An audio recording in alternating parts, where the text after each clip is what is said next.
Good morning, good afternoon, good evening. Welcome to Raven's Readings.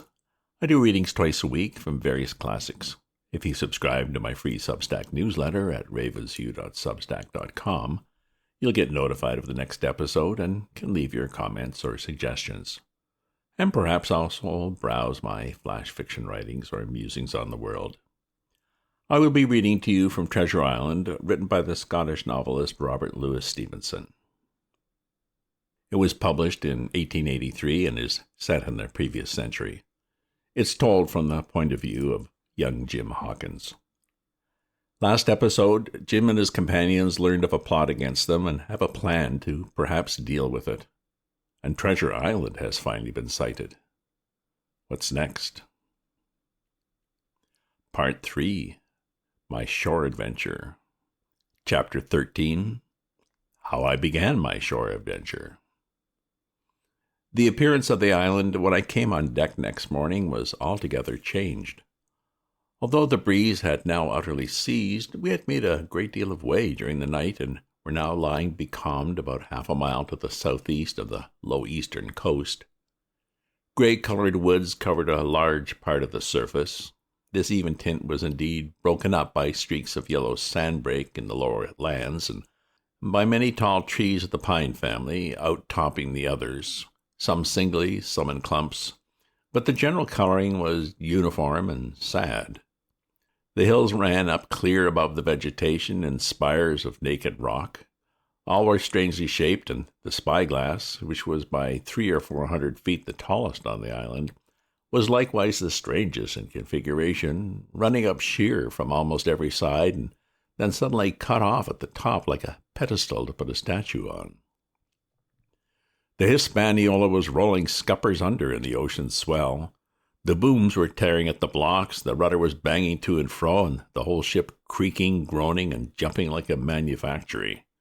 I had to cling tight to the backstay, and the world turned giddily before my eyes. For though I was a good enough sailor when there was a way on, this standing still and being rolled about like a bottle, was a thing I never learned to stand without a qualm or so. Above all in the morning, on an empty stomach. Perhaps it was this, perhaps it was the look of the island with its grey, melancholy woods and wild stone spires, and the surf that we could both see and hear foaming and thundering on the steep beach. At least, though the sun shone bright and hot and the shore birds were fishing and crying all around us, you would have thought anyone would have been glad to get land after so long at sea. My heart sank, as the saying is, into my boots. From that first look onward, I hated the very thought of Treasure Island. We had a dreary morning's work before us, for there was no sign of any wind, and the boats had to be got out and manned, and the ship warped 3 or 4 miles round the corner of the island and up the narrow passage to the haven behind Skeleton Island. I volunteered for one of the boats, where I had, of course, no business. The heat was sweltering, and the men grumbled fiercely over their work. Anderson was in command of my boat, and instead of keeping the crew in order, he grumbled as loud as the worst. "Well," he said with an oath, "it's not forever." I thought this was a very bad sign, for up to that day the men had gone briskly and willingly about their business, but the very sight of the island had relaxed the cords of discipline. All the way in, Long John stood by the steersman and conned the ship. He knew the passage like the palm of his hand, and though the man in chains got everywhere less water than was down in the chart, John never hesitated once. "There's a strong scour with the ebb," he said, "and this here passage has been dug out, in a manner of speaking, with a spade." We brought up just where the anchor was in the chart, about 1/3 of a mile from each shore, the mainland on one side and Skeleton Island on the other. The bottom was clean sand. The plunge of our anchor sent up clouds of birds wheeling and crying over the woods, but in less than a minute they were down again, and all was once more silent.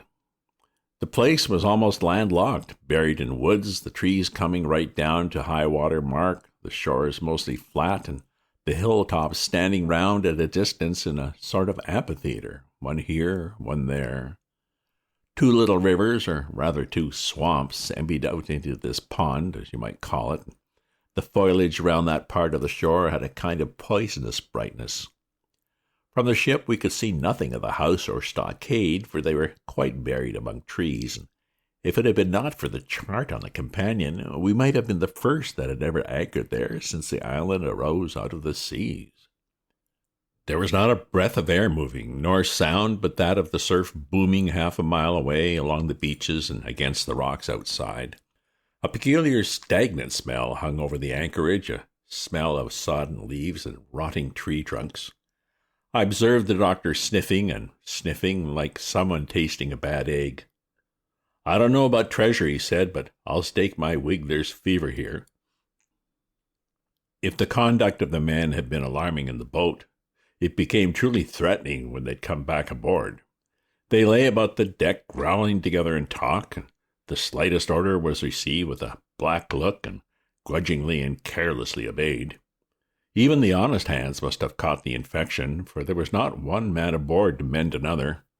Mutiny, it was plain, hung over us like a thundercloud. And it was not only we of the cabin party who perceived the danger.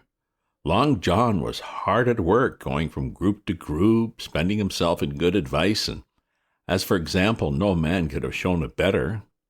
He fairly outstripped himself in willingness and civility. He was all smiles to everyone. If an order were given, John would be on his crutch in an instant with the cheeriest "Aye, aye, sir," in the world, and when there was nothing else to do, he kept up one song after another as if to conceal the discontent of the rest. Of all the gloomy features of that gloomy afternoon, this obvious anxiety on the part of Long John appeared the worst. We held a council in the cabin. "Sir," said the captain, "if I risk another order, the whole ship will come about our ears by the run. You see, sir, here it is. I got a rough answer, do I not? Well, if I speak back, pikes will be going in 2 shakes. If I don't, Silver will see there's something under that, and the game's up. Now we've only one man to rely on." "And who is that?" asked the squire. "Silver, sir," returned the captain. "He's as anxious as you and I to smother things up. This is a tiff. He'd soon talk him out of it if he had the chance, and what I'll propose to do is to give him the chance. Let's allow the men an afternoon ashore. If they all go, why, we'll fight the ship. If they none of them go, well, then, we'll hold the cabin, and God defend the right. If some go, well, you mark my words, Silver'll bring 'em aboard again as mild as lambs." It was so decided. Loaded pistols were served out to all the sure men. Hunter, Joyce, and Redruth were taken into our confidence and received the news with less surprise and a better spirit than we'd looked for, and then the captain went on deck and addressed the crew.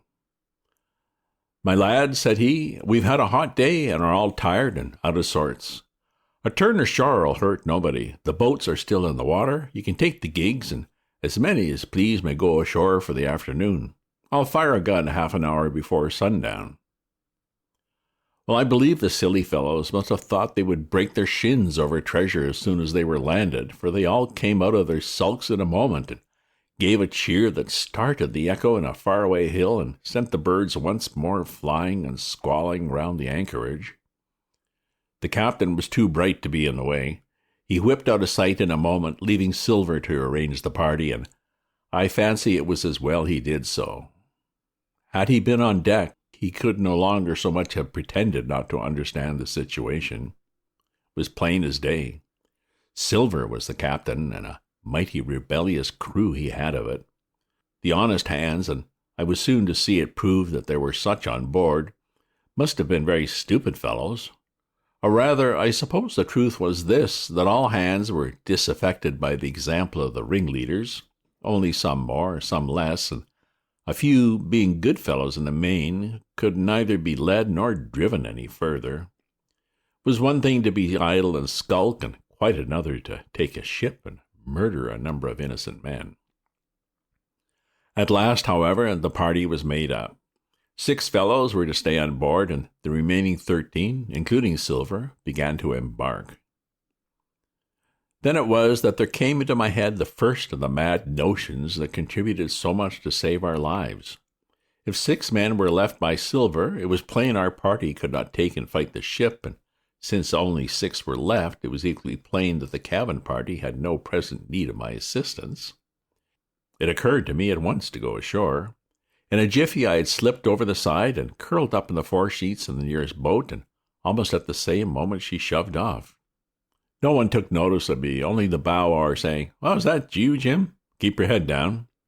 But Silver from the other boat looked sharply over and called out to know if it were me, and from that moment I began to regret what I'd done. The crew raced for the beach, but the boat I was in, having some start and being at once the lighter and the better manned, shot far ahead of her consort, and the bow had struck among the shoreside trees, and I'd caught a branch and swung myself out and plunged into the nearest thicket, while Silver and the rest were still 100 yards behind. "Jim, Jim," I heard him shouting. But you may suppose I paid no heed, and jumping, ducking, and breaking through, I ran straight before my nose till I could run no longer. End of chapter. Chapter 14. The First Blow. I was so pleased at having given the slip to Long John that I began to enjoy myself and look around me with some interest on the strange land I was in. I had crossed a marshy tract full of willows, bulrushes, and odd, outlandish swampy trees, and I had now come out upon the skirts of an open piece of undulating sandy country, about a mile long, dotted with a few pines and a great number of contorted trees, not unlike the oaken growth, but pale in foliage like willows. On the far side of the open stood one of the hills, with 2 quaint craggy peaks shining vividly in the sun. I now felt for the first time the joy of exploration. The isle was uninhabited. My shipmates I had left behind, and nothing lived in front of me but dumb brutes and fowls. I turned hither and thither among the trees. Here and there were flowering plants unknown to me. Here and there I saw snakes, and one raised his head from a ledge of rock and hissed at me with a noise not unlike the spinning of a top. Little did I suppose that he was a deadly enemy, and that the noise was the famous rattle. Then I came to a long thicket of these oak-like trees, live or evergreen oaks, I heard afterwards they should be called, which grew low among the sand like brambles, the boughs curiously twisted, the foliage compact like thatch. The thicket stretched down from the top of one of the sandy knolls, spreading and growing taller as it went, till it reached the margin of the broad, reedy fen, through which the nearest of the little rivers soaked its way into the anchorage. The marsh was steaming in the strong sun, and the outline of spyglass trembled through the haze. All at once there began to go a sort of bustle among the bulrushes. A wild duck flew up with a quack, another followed, and soon over the whole surface of the marsh a great cloud of birds hung screaming and circling in the air. I judged at once that some of my shipmates must be drawing near along the borders of the fen, nor was I deceived, for soon I heard the very distant and low tones of the human voice, which, as I continued to give ear, grew steadily louder and nearer. This put me in a great fear, and I crawled under cover of the nearest live oak and squatted there, hearkening, as silent as a mouse. Another voice answered, and then the first voice, which I now recognized to be Silver's, once more took up the story and ran on for a long while in a stream, and only now and again interrupted by the other. By the sound they must have been talking earnestly and almost fiercely, but no distinct word came to my hearing. At last the speakers seemed to have paused and perhaps to have sat down, for not only did they cease to draw any nearer, but the birds themselves began to grow more quiet and to settle again to their places in the swamp. And now I began to feel that I was neglecting my business, that since I had been so foolhardy as to come ashore with these desperadoes, the least I could do was to overhear them at their councils, and that my plain and obvious duty was to draw as close as I could manage under the favorable ambush of the crouching trees. I could tell the direction of the speakers pretty exactly, not only by the sound of their voices, but by the behavior of the few birds that still hung in alarm above the heads of the intruders. Crawling on all fours, I made steadily but slowly towards them, till at last, Raising my head to an aperture among the leaves, I could clear see down into a little green dell beside the marsh, and closely set about the trees, where Long John Silver and another of the crew stood face to face in conversation. The sun beat full upon them. Silver had thrown his hat beside him on the ground, and his great smooth blond face, all shining with heat, was lifted to the other man's in a kind of appeal. "Mate," he was saying, "it's because I thinks gold dust of you. Gold dust, and you may lay to that. If I hadn't took to you like pitch, d'ye think I'd have been here a warnin' of you? All's up, you can't make nor bend. It's to save your neck that I'm a-speaking, and one of the wild uns knew it. Where'd I be, Tom? Oh, now tell me, where'd I be?" "Silver," said the other man, and I observed he was not only red in the face, but spoke as hoarse as a crow, and his voice shook too like a taut rope. "Silver," says he, "you're old, and you're honest, or has the name for it, and you've money too, which lots of poor sailors hasn't, and you're brave, or I'm mistook. And will you tell me you'll let yourself be led away with this kind of a mess of swabs? Well, not you. As sure as God sees me, I'd sooner lose my hand. If I turn agin my duty—" And then all of a sudden he was interrupted by a noise. I had found one of the honest hands, while here at the same moment came news of another. Far away out in the marsh there arose, all of a sudden, a sound like the cry of anger, then another on the back of it, and then one horrid, long-drawn scream. The rocks of the spyglass re-echoed it a score of times. The whole troop of marsh birds rose again, darkening heaven with a simultaneous whir, and long after that death yell was still ringing in my brain. Silence had re-established its empire, and only the rustle of the redescending birds and the boom of the distant surges disturbed the languor of the afternoon. Tom had leaped at the sound like a horse at the spur, but Silver had not winked an eye. He stood where he was, resting lightly on his crutch, watching his companion like a snake about to spring. "John," said the sailor, stretching out his hand. "Hands off," cried Silver, leaping back a yard, as it seemed to me, with the speed and security of a trained gymnast. "Hands off if you like, John Silver," said the other. "It's a black conscience that can make you feared of me. But in heaven's name, tell me, what was that?" "That?" returned Silver, smiling away, but warier than ever, his eye a mere pinpoint in his face, but gleaming like a crumb of glass. "That? Oh, I reckon that'll be Allen." And at this point Tom flashed out like a hero. "Allen," he cried, "then rest his soul for a true seaman. And as for you, John Silver, long you've been a mate of mine, but you're a mate of mine no more. If I die like a dog, I'll die in my duty. You've killed Allen, have you? Kill me too if you can, but I defies you." And with that, this brave fellow turned his back directly on the cook and set off walking for the beach. But he was not destined to go far. With a cry, John seized the branch of a tree, whipped the crutch out of his armpit, and sent that uncouth missile hurtling through the air. It struck poor Tom, point foremost, and with stunning violence, right between the shoulders and the middle of his back. His hands flew up, he gave a sort of gasp, and fell. Whether he were injured much or little, none could ever tell. Like enough, to judge from the sound, his back was broken on the spot. But he had no time given him to recover. Silver, agile as a monkey, even without leg or crutch, was on the top of him next moment, and had twice buried his knife up to the hilt in that defenseless body. From my place of ambush, I could hear him pant aloud as he struck the blows. I do not know what it rightly is to faint, but I do know that for the next little while the whole world swam away from before me in a whirling mist. Silver and the birds and the tall spyglass hill going round and topsy-turvy before my eyes, and all manner of bells ringing and distant voices shouting in my ear.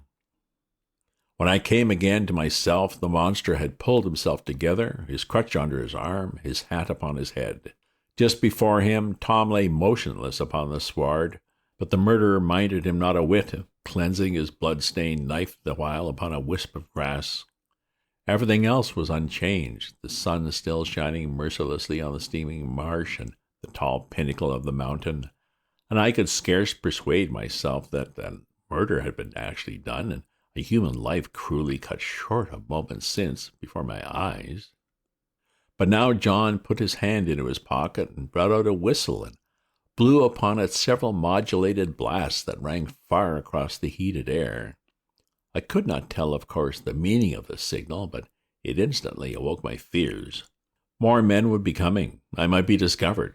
They had already slain 2 of the honest people. After Tom and Alan, might not I come next? Instantly I began to extricate myself and crawl back again, with what speed and silence I could manage, to the more open portion of the wood. As I did so, I could hear hails coming and going between the old buccaneer and his comrades, and this sound of danger lent me wings. As soon as I was clear of the thicket, I ran as I never ran before, scarce minding the direction of my flight, so long as it led me away from the murderers, and as I ran, fear grew and grew upon me until it turned into a kind of frenzy. Indeed, could anyone be more entirely lost than I? When the gun fired, how should I dare go down to the boats among those fiends still smoking from their crime? Would not the first of them who saw me wring my neck like a snipe's? Would not my absence itself be an evidence to them of my alarm and therefore of my fatal knowledge? It was all over, I thought. Goodbye to the Hispaniola, goodbye to the squire, the doctor, and the captain. There was nothing left for me but death by starvation or death by the hands of the mutineers. All this while, as I say, I was still running, and without taking any notice, I drawn near the foot of the little hill with the 2 peaks, and had gotten into a part of the island where the live oaks grew more wildly apart, and seemed more like forest trees in their bearing and dimensions. Mingled with these were a few scattered pines, some 50, some near 70 feet high. The air, too, smelled more freshly than down beside the marsh. And here a fresh alarm brought me to a standstill with a thumping heart. End of chapter. Well, what's the alarm? Is one of the mutineers laying in wait? How can Jim get back to the ship? Just a reminder, if you subscribe to my free newsletter at ravensview.substack.com, you'll get notified of my updates as soon as they're ready. If you enjoyed this reading or have other classics you'd like to hear, leave me a comment. Check out my other posts on my Substack, and remember to share this with your friends. Ta-ta for now.